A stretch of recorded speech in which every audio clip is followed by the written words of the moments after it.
Hello, everyone, and welcome to Claris Community Live. Today, I'm thrilled to have with us Bob Bowers from Soliant Consulting and Connor Brock from the Claris engineering team to talk all about transactions in FileMaker, kind of how they work and how to take advantage, use the behavior of FileMaker to build more robust applications. So to get started, if you pop out the Slido application, we're going to be doing some fun polls and things there. To get started, just while we introduce ourselves, tell us where you're from in Slido, and then also a little bit about yourselves. So first, I'm going to hand it over to Connor to introduce himself. Thanks, Rosemary. As Rosemary said, I'm on the engineering team. I'm working a lot with customer support to investigate issues and also do quality testing on the FileMaker products. So mostly FileMaker Server, FileMaker Pro. I was involved in QAing the transactions feature that we're going to discuss and got to sit in on a few of the conversations of why the design is the way it is. And so today I hope to just be able to give correct answers about what the feature does and what our intent was for this and that. And looking forward to hearing from you, Bob, about how you all are using the feature and where you're finding the value out of it. So I'll let you take over. Sure. Well, I'm glad you're here because I'm sure there's going to be some questions or some things where just the precision of you knowing exactly how these things work is going to be very useful. I might go ahead and just, I've got a little about me slide, so maybe I'll go ahead and share my screen if that's okay, and just start with that. All right, so as Rosemary mentioned, I'm Bob Bowers. I'm the CEO of Soliant Consulting. I've been a FileMaker consultant and trainer for a long time at this point, so pretty much most of my adult life. Encourage you to check out at soliantconsulting.com. We've got a lot of good blog posts there on good information about FileMaker, so check that out, and certainly feel free to follow us on LinkedIn or other places as well. And we'll try to make sure we keep some good content out there for everyone. I also wanted to do a little plug for next year's training day at Engage 2025. Ernest Coe from Proofgeist and I are going to be teaching one of the training day classes. It's going to be called Stay Current with Claris FileMaker, and one of the things we're going to be covering is transactions, but we're going to cover a whole lot of other interesting stuff like execute data API and some layout calcs and non-window transaction and a few of the AI features in recent versions here as well. So check out Training Day at Engage 2025 if you haven't already. Rosemary, do you want to do any poll results or anything, or before I jump into Yeah, and I just wanted to add one other thing about Engage 2025. We did open registration last week, so please register. And until they run out, we have big discounts available, and either just the conference or for the conference with Training Day as a package. And you can get those at claris.com/engage. So we'd love to see you there. And there's also a great discussion in the New to FileMaker group in Claris community of people talking, some of the leading developers in the community talking about how Claris Engage or attending what was then FileMaker DevCon really launched their career trajectories. So it's a really good opportunity to meet people in the community and get started and build your skills. So we hope to see you all there. And so just, yeah, let me show you the surveys. We can look at the survey. So you can even pop them up in Slido, but it looks like of the people who we asked, have you used transactions in your FileMaker apps? It's almost 50-50, 46% yes, 54% no. And then around how do you rate your experience with FileMaker? Nobody brand new or beginner, about 20% intermediate, 50% advanced, and about 30%, just under 30% said expert. So hopefully this will be the right level for all of you. All right. And so with that, Bob, why don't you take it away? Thanks. I'm worried about all these experts here. So hopefully we've got some stuff that'll be new information or interesting little tidbits for those folks too. Definitely aiming sort of at that intermediate advanced level for us here today. Let me go ahead and pop back into some slides. And let me sort of frame what I've got as our objectives for today, and just sort of level set for us all. Sort of the premise we had going into this is that there are a lot of folks out there that know that transactions exist, but aren't using them systematically. Just haven't had a chance yet to explore them, or sort of again have seen some demos, but might need a little more education on that as a topic. That's why when Rosemary suggested this as a topic for the sort of back to school, back to basics theme for Community Live, I thought it was a good topic to just go into the details of transactions. So our focus today is going to be on sort of a ground level understanding of how and why to use script transactions. So just overall framing. And I'll just cut to the chase on the why. You're going to use script transactions to improve the reliability and performance of your apps. So there's a bunch of benefits to doing these. And once you get a couple core concepts in place, you'll find that the rest comes pretty quickly here. So we'll see if we can get you up to speed and using these things in your solutions. All right, so let's talk first about what's a transaction. I think there's probably a pretty good understanding of this, but just so we've got our definition here straight. So when you make edits in a FileMaker record, those edits are saved locally until they're committed up to the server, or until they're actually committed to the database. And typically, a commit's going to happen in two ways. There's going to be an explicit commit where the user clicks in the background, or there's some sort of commit record step. There's also a lot of commits that happen implicitly as well whenever you change records or layouts. So if I'm creating a new record and then creating another new record, that first record gets implicitly committed as you're doing things there. Now, typically when we're in FileMaker, there's just a single record committed at a time. We're typically not editing multiple records at a time, except when portals are involved. Let me pop open the FileMaker here, and I'll just show you an example of what I mean by this. I've got a simple little system that we'll be using for demoing today. We've got events that have got a one-to-many relationship with registrants and with expenses. So just two portals from a single table here, so three tables altogether. And the concept here is that if I'm creating a new record, and put something in here, and I'm coming in here, and I haven't clicked out of the record yet, and I can keep doing things here. And then let me pull up my script, my data viewer here. You can see that if I look at the record open count, because I'm doing data entry in a portal, I can have multiple records open at a time here. And none of these have been committed yet because I haven't clicked out of the record or done anything that's going to cause an implicit commit. As soon as I click out of this record, all four of these things, the creating the event plus the other information here, will get committed all at once. So if I go ahead and click that, now I've got 0 records that are open. So a portal is one of the cases just in normal data entry where we can have multiple records sort of open, uncommitted at once. But generally speaking, when we're editing a record here, if I go ahead and edit a record and I tab to another field, that record is open and uncommitted until something happens to commit it. It's going to be just cached locally here for me. Again, navigating to another record is going to implicitly commit that record. So that record was committed when I navigated back a record. So those are the ways that sort of transactions or records get committed typically in FileMaker. And so what script transactions give us, it's a way of clumping record changes together as a group to ensure that all of the records are either committed or reverted as a batch.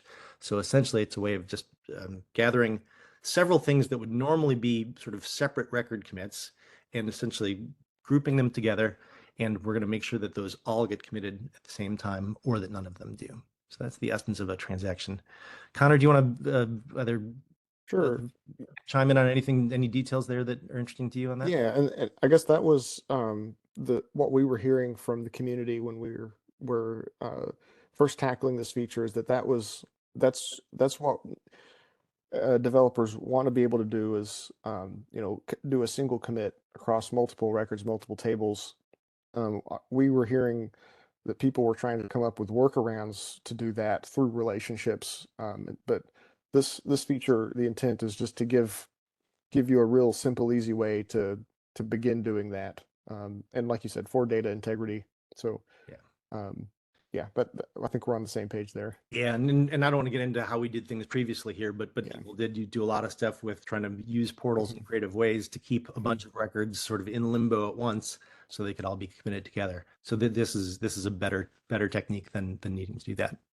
Yeah, and I just want to call out, there's also a comment in chat that kind of Bob, you showed a parent record with a portal on it, but transaction would also work in the reverse way. If I was looking at the child record and editing that and happened to touch a field from the parent, that would also open the second record and go in a single transaction, right? Yep, yeah, exactly. So anytime that you're dealing with records through a relationship of sort, you can lock in records on both sides of that and keep those open. So thanks for the additional detail there.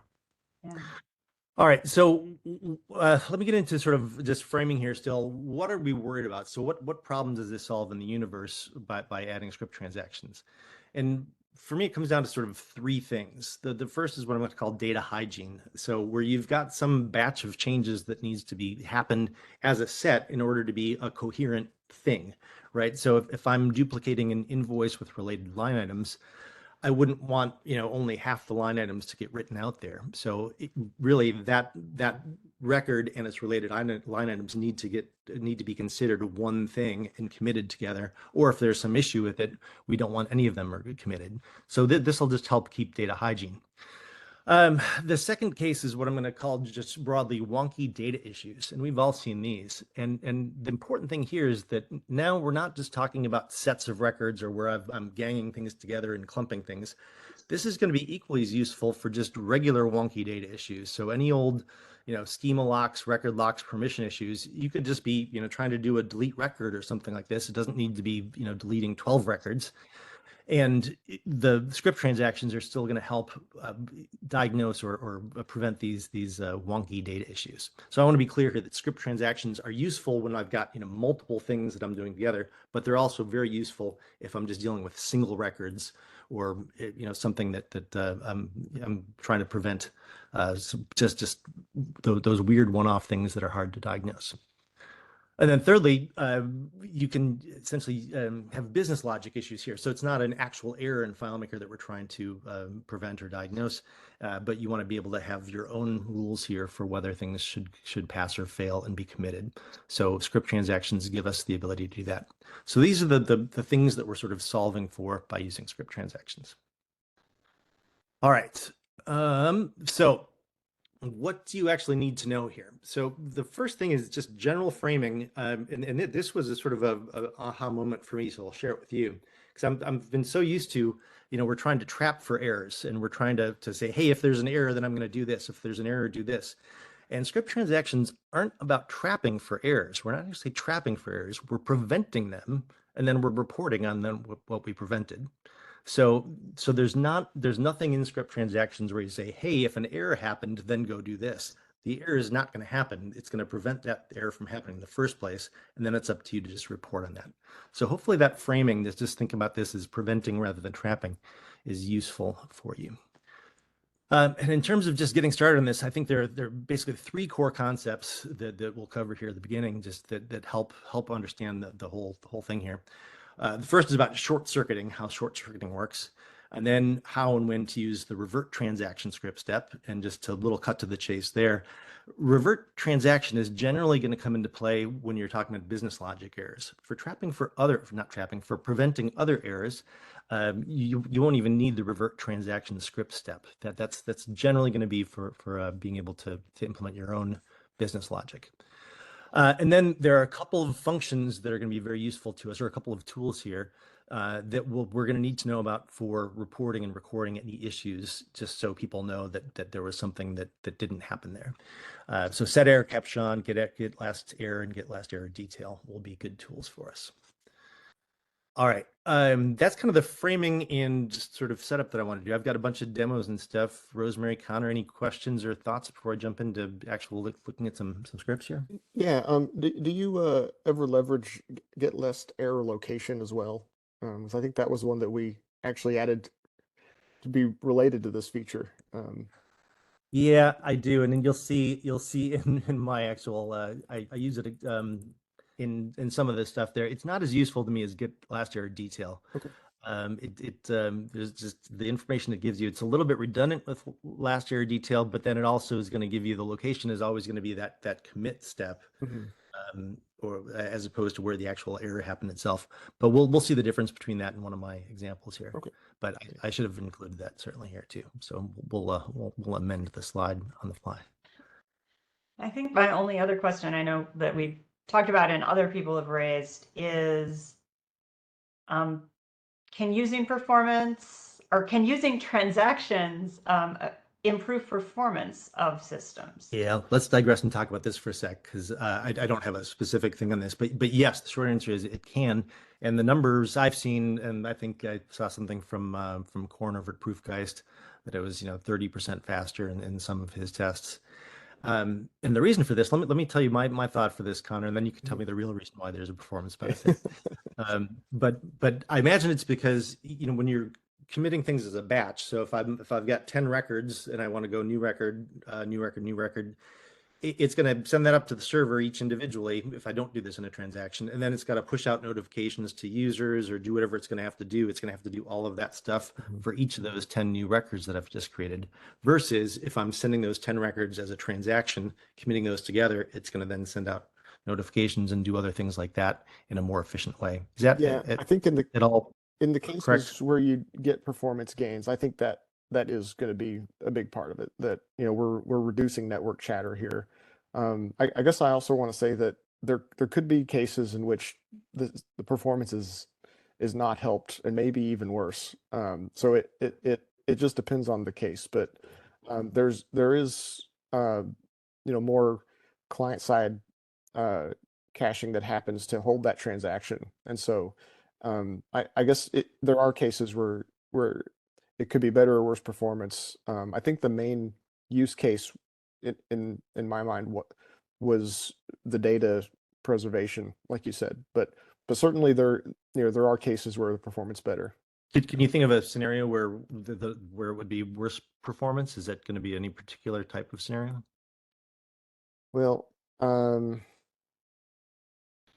guess if the operation you're doing isn't going to have a whole lot of wasn't expected to have a whole lot of network chatter anyway, there's not a lot of gain to be had Gotcha. in that. So Yeah, no, that makes sense. I could see a lot of things having no benefit at all, and Yeah. ones that are going to have benefit are when you've got a bunch of transactions or a bunch of records that are getting committed together. So just to reduce that network chatter. Good. Awesome. Any other things before we jump into some scripts? Yeah, I mean, just remind everybody, please drop your questions in chat or comments if you have anything you want to add to the conversation. Awesome. All right, let me get rid of this record I just created here. Just to set things up here, I've got some other windows open that are going to show our registrants and our expenses, and here are events too. So we can see we've got 1,200 records in our registrant table, 715 expense, 250 an event. So we'll keep an eye on some of those through these things. Let me pull up a script here. The first one we're going to look at. This doesn't have a transaction in it at this point. So what we're going to do in this script, it's just going to go to the dev registrant layout, create a new record, set a field, and then it's going to go to another layout, and it's going to go to the last event and set the name of that event. So right now, this go to layout is going to do an implicit commit. So this is going to get committed, this new record and this set field once this go to layout happens. So if I were just to go run this right now, for instance, I run this, it's going to go to this layout. Going to, what window is it doing it in here? Created a new, there we go. It's in window 4. There we go. Thanks. Created the new record here. And then it's going to come over here and go to the last record, and it's going to change the name of this from Spring Festival to Bluegrass Festival, and it's going to commit that record. Okay, and that's fine. So it just did two sort of separate transactions at that point. Well, let's set a scenario here where now there's going to be an error that's going to happen during one of those two things. So let me change this back to over here to Spring Festival.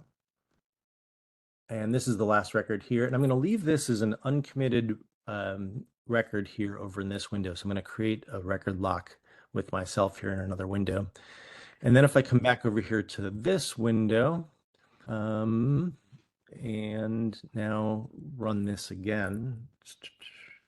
So if we run this again, it's going to come over to registrant, create the new registrant again. So I've got another new record there. It's going to try to come back here, and it's going to give me an error saying it can't modify this record here because it's already being modified in a different window. So now it's a sort of a silly example, I know, but the idea here is that one of these things happened and the other one didn't. So let's go in here now, and then let's go ahead and commit this for now. That's great. Let's do a quick little cleanup of this. Let me get rid of these two. Okay. So if I wanted to turn this into a transaction, the first thing I'm going to do is simply just add the open transaction script step, and now I can come down here and close my transactions. Everything between these two things, any changes then will happen when this commit transaction happens. So if I were to just go run this again without the record lock, it's going to essentially come through here, and it's going to do the same exact thing it did the first time we did this, except that as I go through this, let's go through the happy path here. So I don't think I've got anything locked right now. Let's just double check that.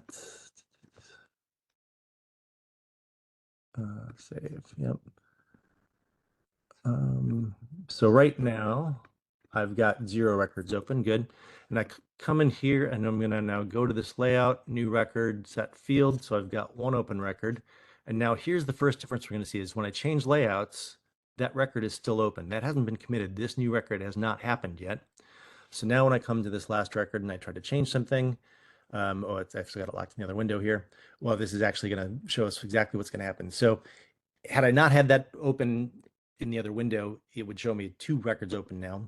But in this case, this is good. We'll just go right to this. So I get my error. I say, okay, watch what's going to happen here. When I say, okay, it's going to jump down to my commit transaction. So as soon as there's an error with anything, it's going to short circuit and immediately jump down to my transaction and tell me what my error is down here.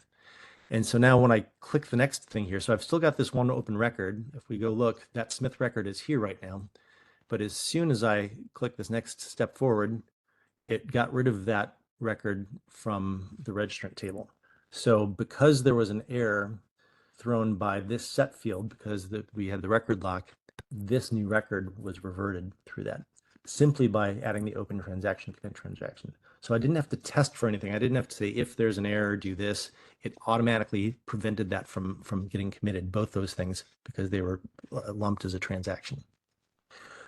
All right, so that's the first thing, is just open transaction, commit transaction. Now, the message that we got for the user there is probably not the thing we want most users to see like that. So the next thing I want to point out is that we can use the set error capture, turn this on, and essentially that will prevent the user from seeing that error message that we saw before there. So if I go ahead and do this now, I think it's going to still be locked. Save yes. So let's run this. I need to go lock this again. Let me find that window again.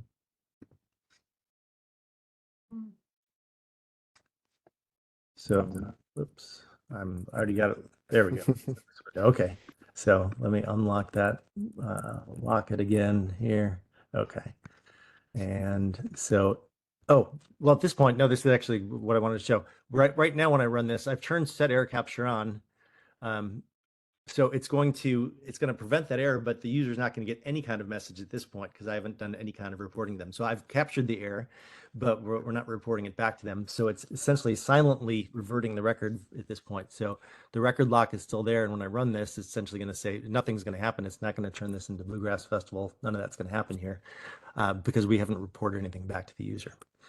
So the third part of things here, besides the fact how it's short-circuited and turning error capture on here, we're going to add something to the end of this. Let me just go copy some stuff from here to let the user know that there was an issue. And so after the commit, what we're going to do is we're going to test to see, was there some sort of issue that happened when we tried to commit that transaction, even though the issue actually happened here with the set field. And the tools we used for this, again, are this get last error detail, and get last error location. So if I go ahead and run this now and show what that's going to give us. So let's run that. And here's what those all give back for me. So last error returned 301, which we saw in the debugger before. And then last error detail actually gives me a return limited list of several things here.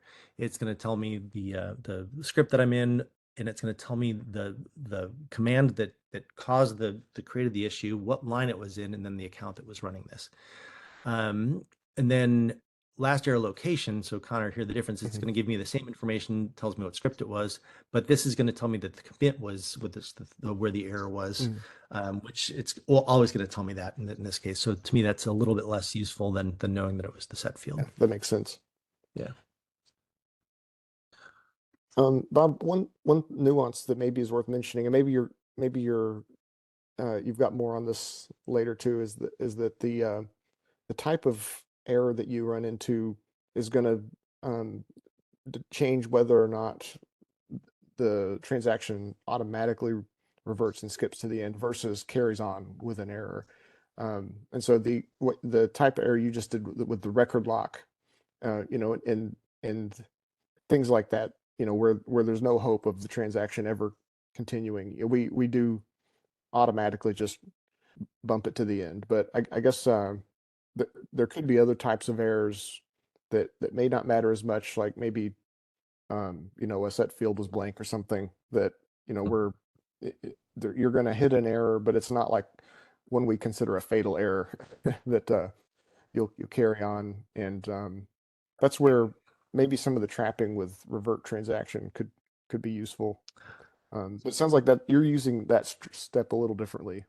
Well, no, I think you're right. That if there's an error, like for instance, I go to related records. If there are no related records, that's going to throw an error, but it's not going to jump down to the commit, because that's not actually trying to change data. So there's an error thrown by it, but the script will continue. Same if a command is unavailable or something like that. It's not going to short circuit and go right to your commit at that point. Yeah. So in those cases, yeah, you could use a revert to test explicitly for those things. Say, hey, if my go to related record threw an error, we could use the revert to test for that for sure. This may be something that we need to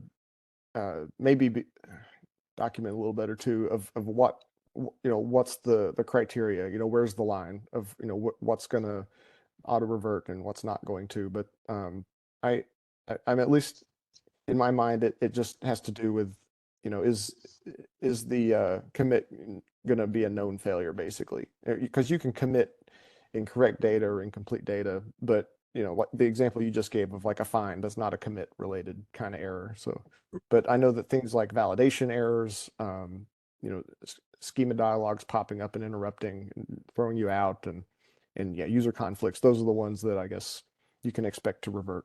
So yeah, like exactly. If I had a find within this and that find didn't find any records, the script's going to continue. That's not going to throw me down to the end here. Couple other things to point out. When I'm in a transaction, basically a commit record request doesn't do anything at all. So if I'm looping and thinking that I'm committing, or I'm trying to commit as I do this, this will just be ignored within a transaction. And then the other important thing was that is if there's an error, you're never even going to perform the things between where the error happened and the commit transaction. So the short circuiting is, as soon as there's one of those errors that Connor was talking about, it's going to immediately jump to the commit transaction. Your transaction will be reverted, and then you can report on it here. All right, so that's the sort of the good basics, and I wanted to introduce the what you see with these things here: get last error detail, error location. Bunch of you probably know you've got to capture these immediately following this commit transaction, and you've got to trap all of them at the same time. So you can't set this into sort of 3 separate things, because the get last error detail and error location only give you information about the immediately preceding step and whether that errored or not. So for instance, if I just stuck a beep in here, now all of a sudden, if I do this again, it's going to essentially report on, did the beep give me an error, not did the commit transaction give me an error. So just make sure that after your commit transaction, the very next thing that you do is you trap for errors, and that you do this sort of all together, all the things that you want in one step. And I'll show an example where you can put this into a custom function or something later on too, but I just wanted to show this explicitly for now. All right, I wanted to introduce the concept of a revert next. And so for this scenario, let me actually get these things unlocked. So we're good now. For this one, we're going to be doing a delete. We'll run a delete record here, and this is going to do a cascading delete and get rid of both an event and its related records. And then the revert transaction. So I threw a revert transaction in here, and there's a couple things I want you to know about this. First of all, you've got some things to set in this. You've got a condition, an error code, and an error message. So the condition is essentially the condition under which things will be reverted.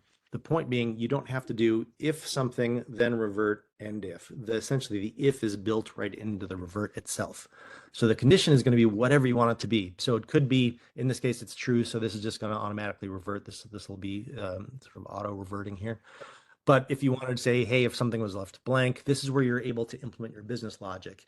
If the totals don't match, if it's Tuesday, if there was an error in the preceding step, whatever you want to do, you're going to be able to define your own criteria for reverting the transaction at this point. So I've done a bunch of stuff. If you've got some business logic check that you want to do, and if that doesn't check out, you want to revert this as a batch here, you can just do revert transaction right here.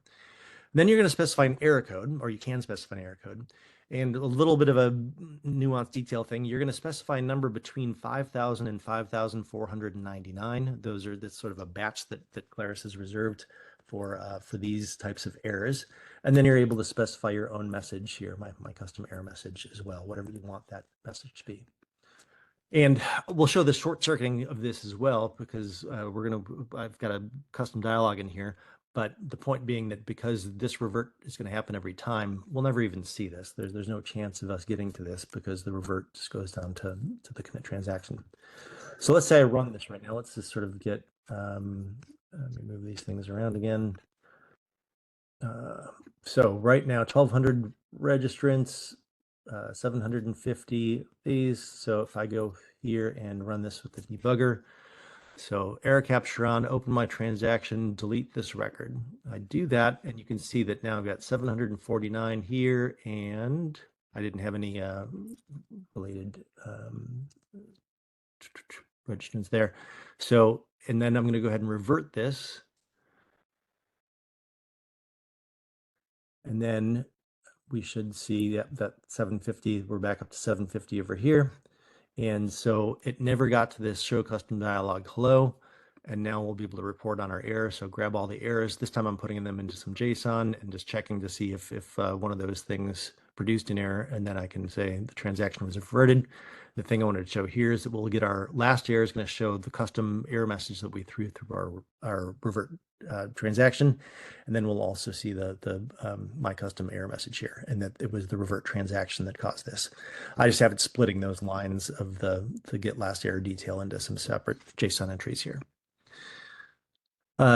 So again, that's always going to be the case here in this case. So this delete record is never going to go through because the revert is going to happen every time.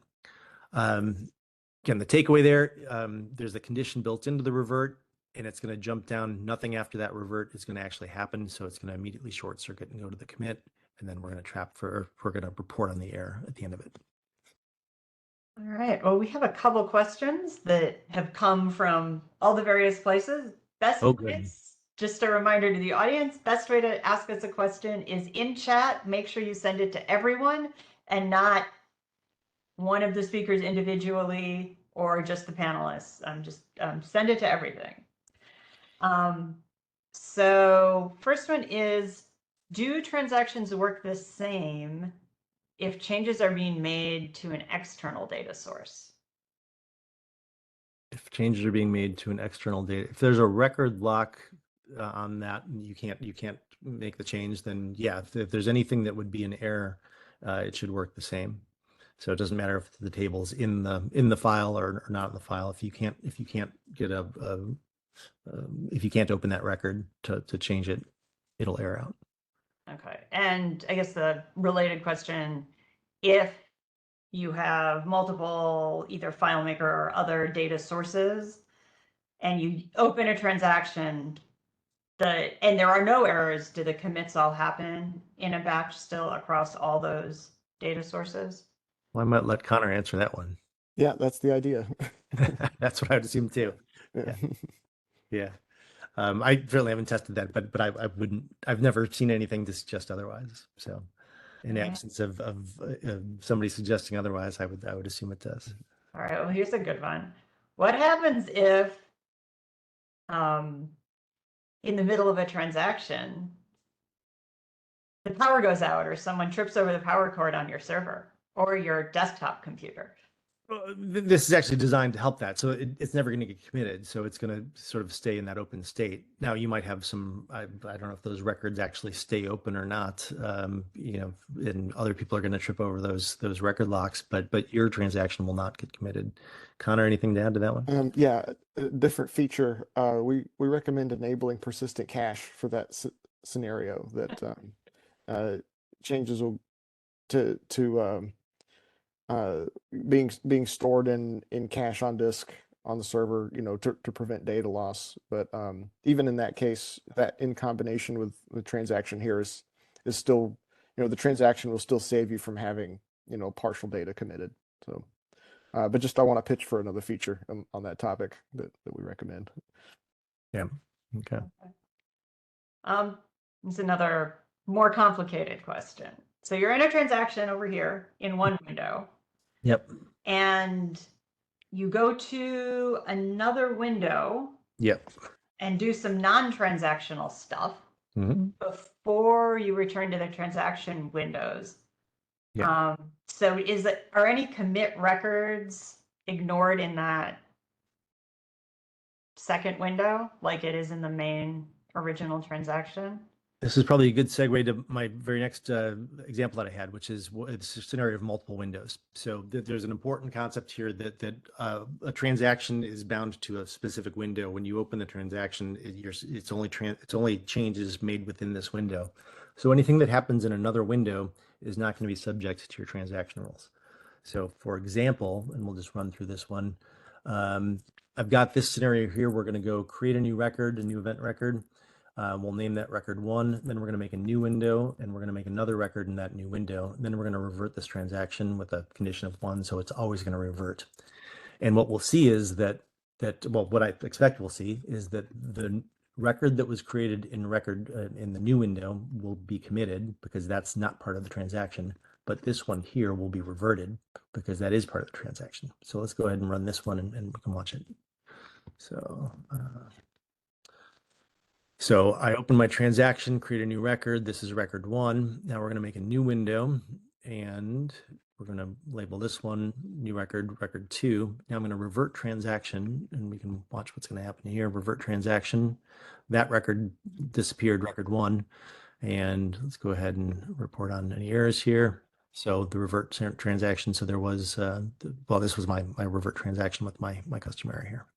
So I made that revert on my own here. So there is no record 1 in there anymore. So record 1 disappeared, but anything that I do in a new window, anything that happens implicitly or explicitly is going to be committed. So you could write out to a log file. You can do other stuff that you want in a new window in the middle of a transaction. Hey, while I'm rolling here, let me just cover the next one, which is what happens if you got subscripts. And this has changed in the recent version of FileMaker. So I'll just talk about how it works now, which I think is a good way of doing it, which is essentially that the subscript is essentially, it sort of keeps the transaction rolling. And when I revert, it's going to revert back up to the parent script. So if I were to run something as a subscript here, so let's run through this one. I'm going to create a new record. This has happened in script 1. Now we're going to call a subscript here. This is going to make another new record, and we'll make this script 2. So now I've got 2 records in here, script 1, script 2. Both are still open, so it's still part of the transaction. But now I'm going to revert this transaction. I'm going to force it to revert here with an error message that I'm in the subscript. As soon as I hit this revert, I jump to this commit. That commit's going to jump me back to this commit. So we essentially go back to the commit for the parent script. And now when I report on this, I'll get my error condition from the subscript here. So we'll find out that the error happened in the subscript, example 4b, and the custom message that I had. So subscript should work just fine. And in that scenario too, point out that essentially anything that happens after this commit transaction, if that gets reverted, this never happened here. So the show custom dialog is not going to go complete the subscript. The revert transaction will essentially short circuit, go back up to the parent, and run through there. Open transaction and commit transaction are essentially ignored in the subscript because you can't nest transactions. You can't have a transaction within a transaction. So these are essentially ignored. The transaction continues. This revert just sort of behaves like you would want it to, falls up top. The reason you would want these in the subscript is in case somebody were to run this subscript in and of itself, you can still put the open and commit transaction in here in case this ever gets run, where it's not as a subscript. So then it could be useful. Just to add to that, the open transaction and commit transaction steps always need to be in the same script together, just like an if block or a loop. But it's the revert that you can throw into a subscript and it'll still work. I didn't even think about that scenario, but yeah, you can't close the script or save the script. It's sort of an incoherent script if you've only got half that, and you've got to have both those in there. Good thought. Okay, so those were sort of 2 of the sort of more advanced things, just what happens with multiple windows and what happens with the subscripts. And before you go on, there are some more related questions. Oh, brilliant. Okay, let's hear them. Okay, so a follow-up to the window question or a comment is just to clarify. So the operative move to make sure everything happens in a single transaction, or to keep things from happening, make things happen outside of a transaction, is not to change layouts in a script, but move between windows. Correct. If you have things you want to happen outside that main transaction. Yes. So changing records, changing layouts, that implicit commit won't happen like it does, normally. So you've got to open up a new window if you want to do something outside that transaction. I'll point out, I've got this on my last slide, but there's one other scenario where you're outside of the transaction, and that's there's the new functionality of the execute data API script step, where you can actually create and modify data through the execute data API step. That is outside of the transaction as well. So if you do want to go right out to a log or something, you don't need to necessarily open up a window. You can use execute data API. It won't be part of your transaction. That'll happen separately. Yeah, and that was kind of related to the next question. So Okay. I think we'll hold that question until you go into more detail. Well, I wasn't going to go into more detail on that. So if there's a question about that, we can take that now if you want. I mean, so like the question specifically is what, do you have an opinion on just generally using the data API for all edits rather than FileMaker Pro? I'm a fan of that execute data API. Whether I would say use that for everything always, that seems a little bit dogmatic to me. I'm more of a pragmatist. I would say, at this point, I'm going to use that when I've got a reason to use it, not sort of reflexively myself. I think the nice thing that it gives you, both as a query or for writing records, is that you don't have to worry about context, right? I don't have to go someplace and change my context in order to make record changes or do a query. Sort of like the execute SQL is contextless. So I like that about it. It's certainly more work. I mean, to create a record, it's easy to say new record, right? So you don't have to go bundle up some JSON, perform this, and then check what happened at the end of this. So I imagine there will be people that do try to put a lot of stuff through that execute data API script step. And we'll see. I think that there are some performance benefits when you do that, especially if you run them on the server. You could see some performance benefits in certain cases of using execute data API. My guess is there are some cases where it's not a performance benefit though too. Just one last question and before we move on, and then I'll save the last couple for the end. What happens if you put a halt script during an open halt script step in an open transaction? Well, the transaction won't be committed then, so it's going to essentially revert at that point. Should we test that, or Connor, do you have any doubts about that? No, I think that's a case that we did test on our side, that it shouldn't interrupt it to any. I mean, it should behave as you expect, I guess. To just halt should work. So. Yeah, so let's go back to this scenario here where I'm going to go try to create a new registrant record and then modify an event detail. So if I walk through this, create a record, go here, edit something, and then I halt. And if I have 251 right now, that's fine, but I don't think it created my registrant. Yeah, so it didn't create my registrant record. So the halt reverted then as expected. So essentially make sure that those things won't get committed. Okay, I've just got two other demo things I wanted to show. Maybe those will just reinforce some things here. So let me see if I can remember the step for this one. Oh, this is an interesting one. So this is sort of a permission issue, just as a way to see what happens, and then we'll get into sort of a logging thing that I wanted to mention to sort of end with. So scenario here is one that's interesting. So we're going to pretend like we're duplicating a record. Let's get on a record that we might want to duplicate. We're going to duplicate, and then we're going to set a field in this newly duplicated record. So if I just go run this normally, we're going to duplicate the virtual jazz fusion concert, and then we're going to rename it here. That's my new record, commit that, just fine. Now let's imagine a scenario where a user had permissions to edit a record, but doesn't have permissions to create records in the first place. So in that case, we're going to expect that this duplicate record fails, and that the set field, because they can edit records, actually works. So let me relog in here as a different user here. It's called foo. Good. And now let's run this again. Let me change records here. We'll go back to some other random record. We'll run this one. Okay, so we're going to duplicate the record. That failed. Record access is denied. I'm still on the same record now. I'm not on the duplicated record. And now I'm going to set field. And this is an example of wonky data now, because now for some reason, some record got edited that shouldn't have been edited. That set field still happened in sort of non-transaction mode here, because this threw an error. We didn't trap for it, and then we set the wrong data in the wrong record.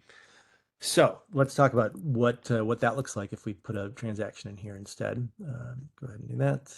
I got to relog back in as me. Okay, so I've got a version of this that has a transaction now. So we're just going to open and commit transaction around this. We don't need this commit anymore. And then this time, rather than just using regular JSON, I've actually created a couple custom functions to just get transaction errors. So essentially just took all of the stuff that I had in here before, stuck that into a custom function.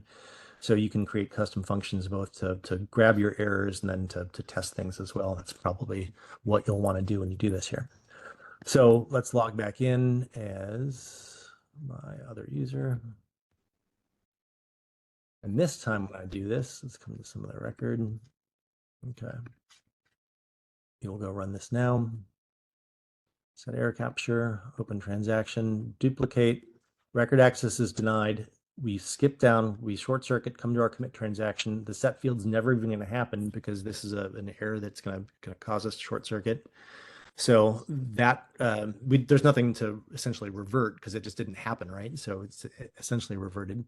We'll get our errors, and then we can report on those, and we can say what the error was. So you can see all the things you've got to choose from when you're then going to report on the error. Quick note here, what do you do with this error information? It sort of depends on the scenario, right? You can either tell the user something that happened. You could go write this to a log file. You could have it send an email to an administrator. If this is happening in a server-side script, you're certainly not going to pop open a dialog with it. You're going to want to do something else with that error information to let people know that there was an error. So the point being that after the commit transaction, you're going to grab any errors you've got, and then based on what happened in those error messages, do something with that information. Good. And then the thing I wanted to share just at the end of this is there's a feature in FileMaker that I hadn't used much that I tripped across while I was preparing for this, which is set error logging. And I would probably bet, I'd bet like $10 or $20 on this, that 90% of the people that are attending this right now have never heard of set error logging or have never used it. It's not a script step that I've seen used a lot, and I certainly haven't. So I thought I'd just share it with you all to just make sure that you knew it existed. So what this is let me get out of this. There's a script step. I need to log back in as me. Script step called set error logging. And it's got something of parameter you can send to it. But essentially, when you turn this on, there's going to be a debug file that's created in the user's documents folder that's going to give you information about errors that happen in the script while error logging is on here. So I can take this same thing that we just did, this duplicate and things that happened here, but I'm just going to turn on logging at the beginning of this, and then I'm going to turn it off here. So that's all that's been added in this version of this. And let me just show you what happens when we do this now. Let me log back in here like this. So now I'm in with not full access privileges, and I'm going to go run this now. Well, let me just go ahead and run it all the way. So I run this and I get my error, but now I get this script errors.log that's in my documents folder that's going to have information about, information about the errors that just showed up. Sorry. See that? Yeah. So you can see the same things that I got there. So the duplicate record caused an error. It tells me what user was logged in and where it was. And again, you can send something like the primary key of the record or something like that into that as well. So just a little bonus thing there. If you're trying to trap for errors or trying to figure out what's going on, this can be interesting, especially because that's going to be written to the user's machine. Then you can just ask them to send that to you. Then you can see what's happening for that particular user if you're having trouble recreating any issues. Bob, on that topic, in recent versions, I think in FileMaker 20, we just made that step supported on the server side as well. So you can get it from perform script on server or data API to right to the server documents folder if you need to.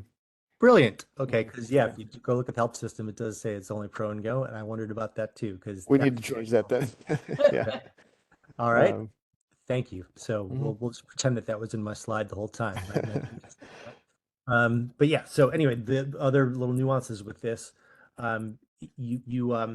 it stays on until you turn it off, right? So it's something that you can set sort of at the beginning. You don't have to set it for every script, but you've got to be running either a user's got to have full access privileges, or the script has to be running with full access privileges in order to be able to turn it on or off.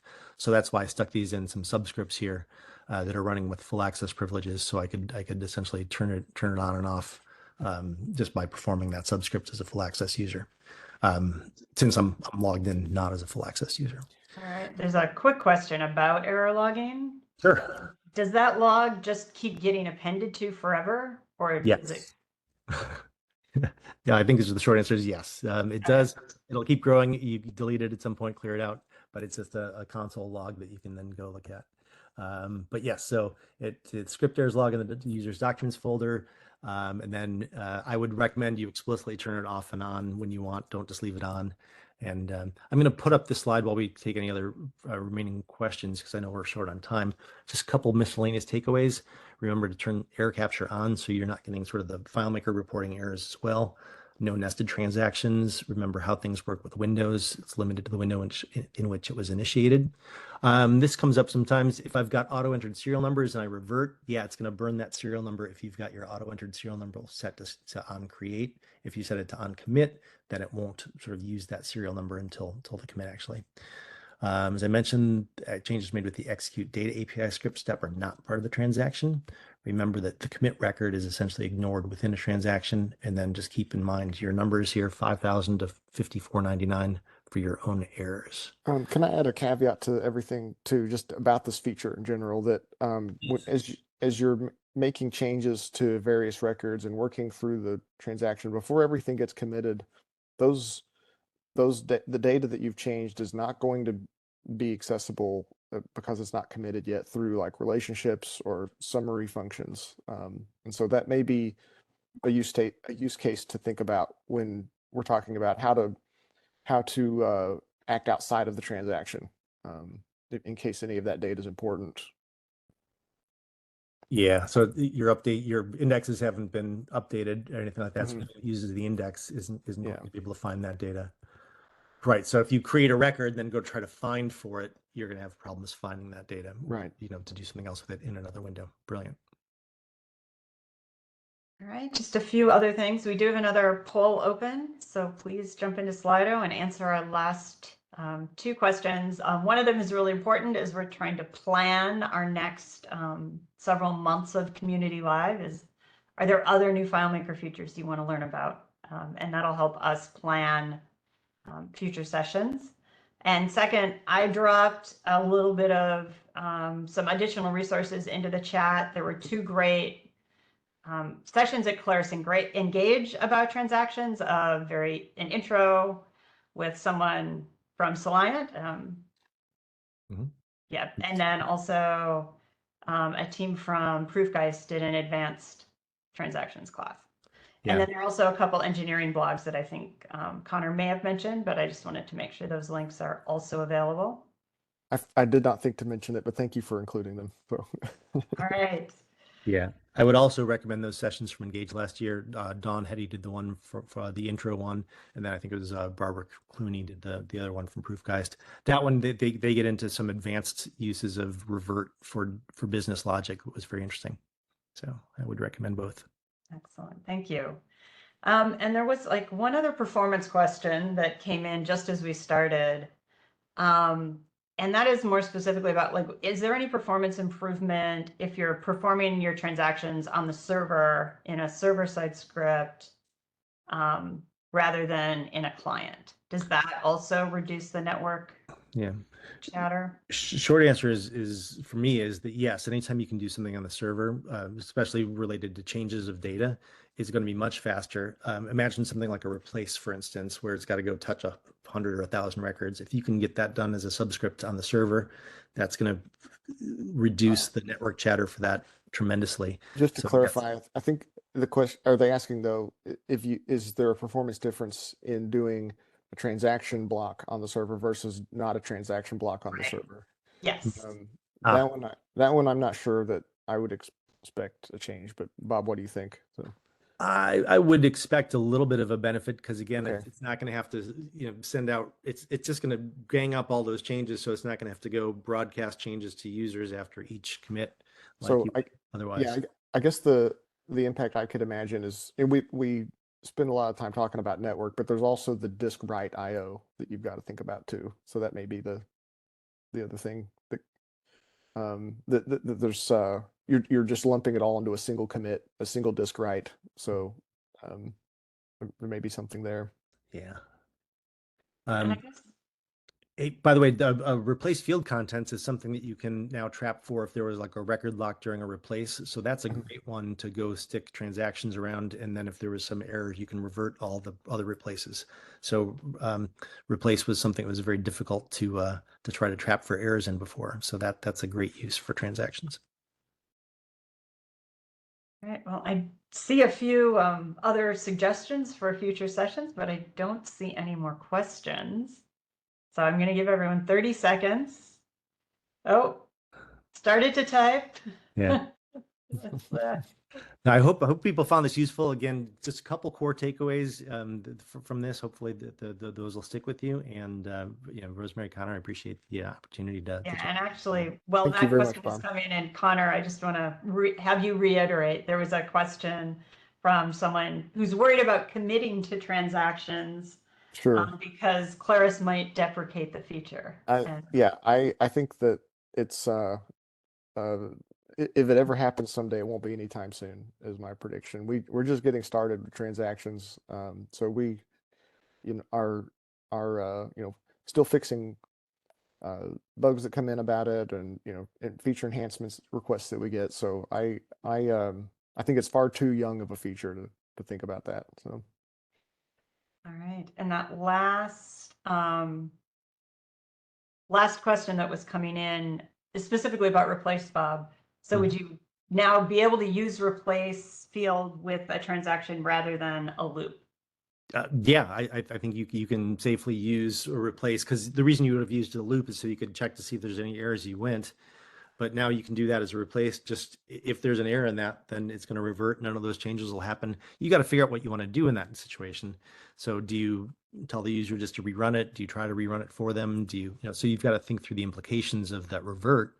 But yes, now I think you can use replace without worrying about the record lock issue. All right. Well, thank you, Bob and Connor, for joining me today. Thank Thanks everybody for joining us. And just quickly before you log off, please join us in 2 weeks for an update on Claris Connect. So we'll see you all then. Have a good day.